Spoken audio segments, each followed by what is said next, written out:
Olá, hoje vou falar-vos sobre a alimentação no primeiro ano de vida. Em 2019, a Direção-Geral de Saúde e o Programa Nacional para a Promoção da Alimentação Saudável lançaram o manual Alimentação Saudável dos 0 aos 6 anos, linhas de orientação para profissionais e educadores. Foi nesse manual que me baseei para a elaboração deste vídeo. É consensual, quer por parte das comissões de nutrição, quer pela Organização Mundial de Saúde, que o lactente pode ser exclusivamente amamentado durante os primeiros 6 meses de idade, devendo a amamentação manter-se a par da diversificação alimentar e durante a introdução na dieta familiar, ou seja, até aos 12-24 meses. Durante o primeiro semestre de vida, caso o leite materno se torne insuficiente, a alimentação deve continuar a ser exclusivamente láctea, devendo utilizar-se em complementaridade ou em alternativa fórmulas infantis, cuja composição é concebida para se aproximar à do leite humano. Alguns mitos. Na opinião comum, é frequente haver associações entre a alimentação da lactante e alguns sintomas do recém-nascido. Um deles é a cólica do lactente. No entanto, não há atualmente evidência robusta que comprove que evitar determinados alimentos na dieta materna melhora a cólica do lactente. Outro fator de preocupação da lactante é a possível alteração do paladar do leite dependendo da sua alimentação. Hoje sabe-se que é errado restringir ou evitar a ingestão de alimentos durante a amamentação, nomeadamente por estes poderem modificar ou influir negativamente no sabor do leite. Pretende-se precisamente o contrário, que o lactente vá tomando contacto com o repertório de sabores da sua mãe e da comunidade em que está inserido. Algumas questões importantes relativamente à amamentação. O aleitamento materno, mesmo que parcial ou em período menor que o desejável, mantém um efeito benéfico quando comparado com a alimentação exclusiva com fórmula infantil. Após o nascimento, a capacidade do estômago é reduzida, pelo que o recém-nascido não tem necessidade de mamar tanto quanto irá fazer quando tiver uma semana de idade, já com o dobro da capacidade gástrica. Embora nos primeiros 2 a 3 dias após o parto, o colostro, que é o primeiro leite segregado, seja em pouca quantidade e translúcido, uma vez que contém menos gordura, que é o nutriente responsável por conferir o aspecto leitoso, ele é mesmo assim forte e suficiente para o recém-nascido. Na presença de sucção eficaz não interrompida, o recém-nascido precisa de 5 a 8 minutos para mamar cerca de 90% do que precisa nessa mamada. Assim, não há vantagem em prolongar uma sucção vigorosa para além dos 10 a 15 minutos em cada mama. O leite retirado durante o primeiro mês. Por não ser um leite maduro, não deve ser armazenado. Depois do primeiro mês, pode ser conservado em frigorífico ou congelador. Para refrigeração e congelação, o leite materno deve ser acondicionado em recipientes de plástico duro ou de vidro.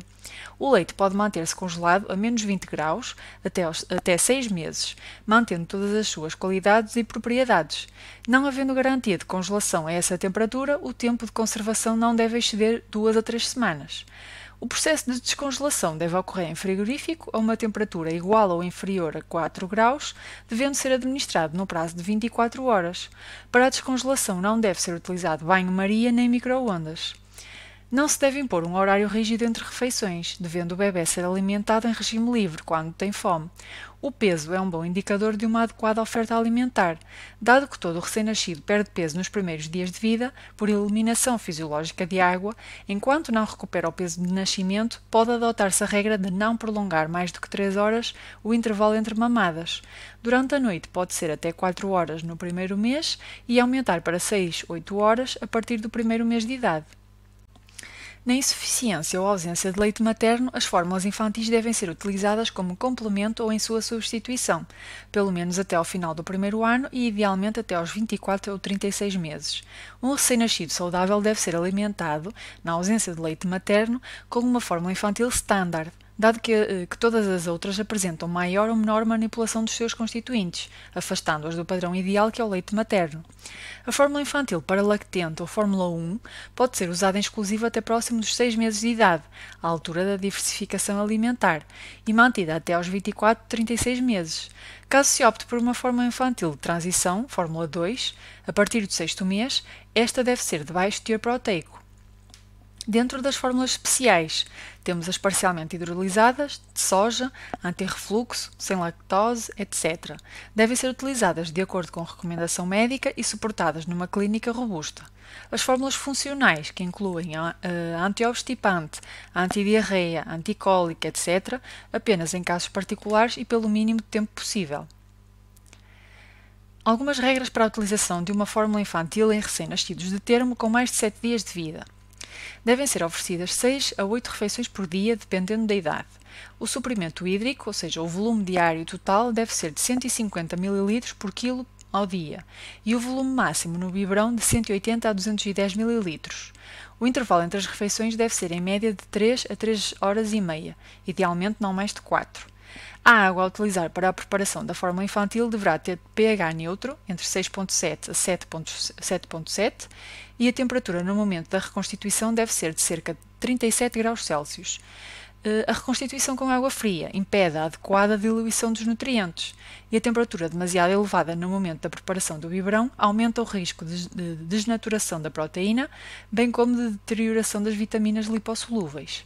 O leite deve ser preparado para cada mamada. Se for preparado para a totalidade do volume diário, deverá permanecer em frigorífico e, no momento da mamada, aquecido em banho-maria ou em aquecedor próprio para biberões, apenas no volume a oferecer na mamada. Caso haja sobra, esta deve ser desperdiçada. Os biberões devem ser sempre bem lavados com sabão, não com detergente, e escovilhão, e posteriormente esterilizados até aos 4 meses de idade. Como previamente referido, o leite materno ou, na sua ausência, uma fórmula infantil para lactente colmatam as necessidades nutricionais da maioria dos lactentes saudáveis até aos 6 meses de vida. No entanto, depois desta idade, uma alimentação exclusivamente láctea não é suficiente, tornando-se necessária a introdução de outros alimentos. Ao período durante o qual ocorre a introdução de outros alimentos na dieta do lactente, em simultâneo com a redução gradual do aporte lácteo e até à introdução no modelo da dieta familiar, denomina-se diversificação alimentar. Está recomendado o seu início entre as 17 e as 26 semanas, ou seja, os 4 meses e uma semana e os 6 meses e uma semana. A diversificação alimentar deve ocorrer de igual forma num lactente com ou sem história familiar de atopia, alergia, não havendo indicação para atrasar ou proibir nenhum alimento no lactente de risco atópico. A alimentação durante o primeiro ano é de extrema importância, pois molda as preferências, mas também a saúde/doença para a vida. Como tal, devem ser oferecidos ao lactente apenas alimentos que integram a cadeia alimentar e a roda dos alimentos. Não devem ser oferecidos alimentos processados, nem doces ou salgados. Não deve ser adicionado sal ou açúcar à confecção culinária, pois estes dois aditivos são proibidos no primeiro ano de vida.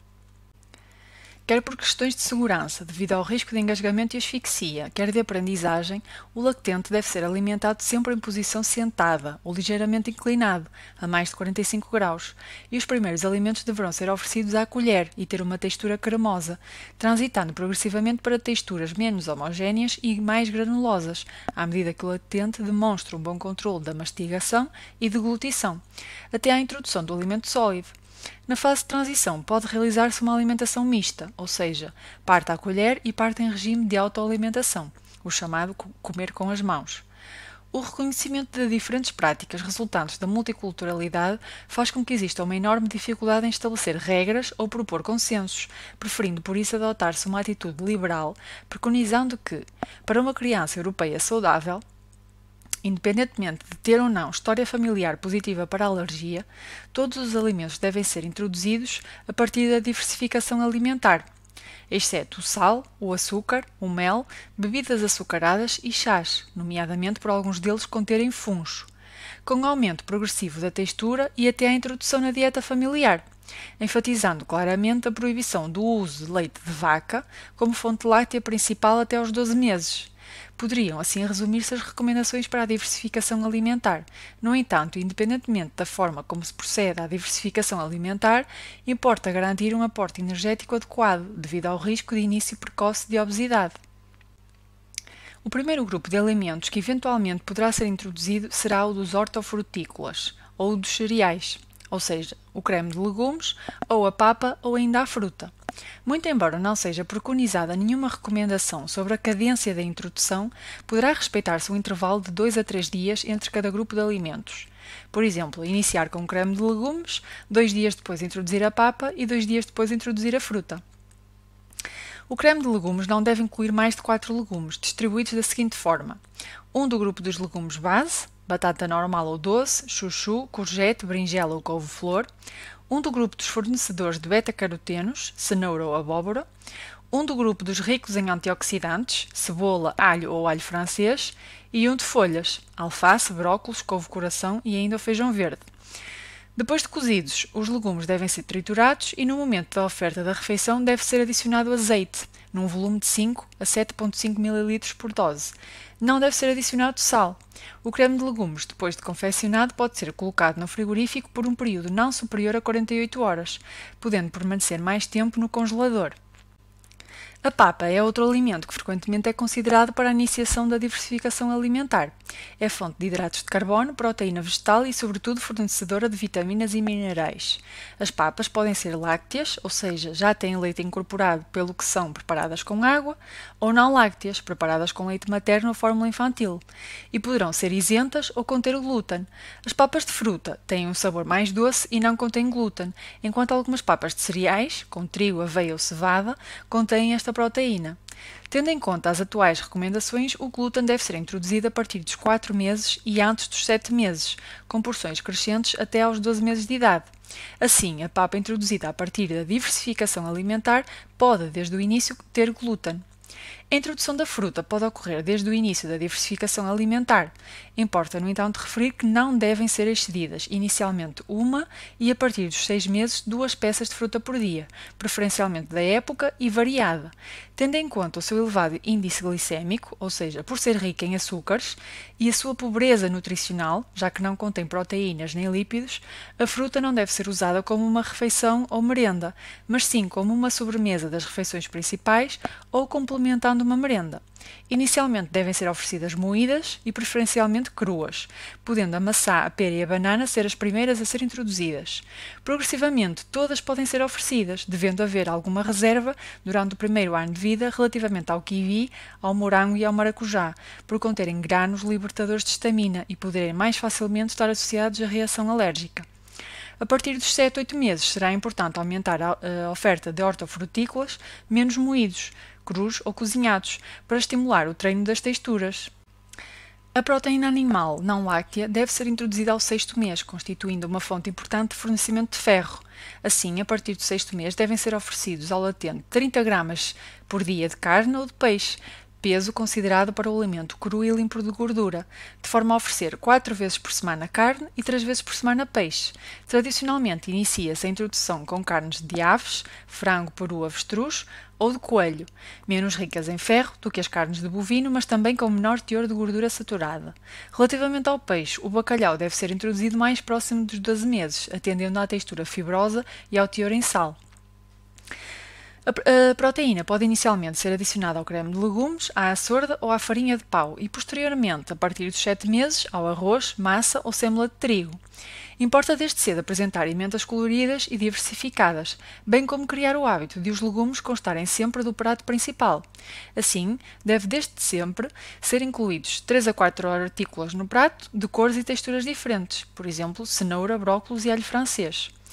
As leguminosas, feijão, grão, lentilhas e ervilhas, poderão ser introduzidos aos 8 a 9 meses, num lactente que diversifica a sua alimentação de acordo com uma dieta omnívora, já que num lactente vegetariano a sua introdução pode ocorrer mais cedo, uma vez que representa uma importante fonte de proteína vegetal. O iogurte poderá ser introduzido a partir dos 8 a 9 meses. Consiste numa alternativa para um lanche e deverá ser natural, sem aromas e sem adição de açúcar. Os frutos gordos, como a noz, a amêndoa, a avelã e as sementes de abóbora, girassol, linhaça e chia, poderão ser introduzidos a todos os lactentes aos 9 meses, independentemente da existência de risco de alergia, ou seja, história familiar positiva para a atopia. Devem ser naturais, sem sal e oferecidos bem triturados, nunca inteiros, pelo risco de engasgamento. O ovo também pode ser iniciado aos 8 a 9 meses. É um alimento nutricionalmente rico, com proteína de alto valor biológico, colesterol e vitaminas. A sua introdução pode ser gradual, inicialmente com a oferta da gema, meia gema na primeira semana, uma gema na segunda semana, para depois oferecer o ovo inteiro, num máximo de 3 ovos por semana, sempre em vez da carne ou do peixe. A par da introdução de novos alimentos, deverá ocorrer uma redução progressiva do volume de lácteos, concretamente de leite. A partir dos 6 meses de idade, o somatório de todos os lácteos, leite, iogurte e queijo, não deve exceder 500 a 700 ml por dia. Aqui temos uma proposta de diversificação alimentar omnívora. Desde que se respeitem as regras de segurança nutricional, o esquema de diversificação alimentar deve ser entendido de uma forma flexível e adaptável, nomeadamente tendo em conta as características culturais e as práticas familiares. É tudo, muito obrigada por terem assistido e não se esqueçam de passar pelo canal e ver os restantes vídeos. Olá, hoje vou falar-vos sobre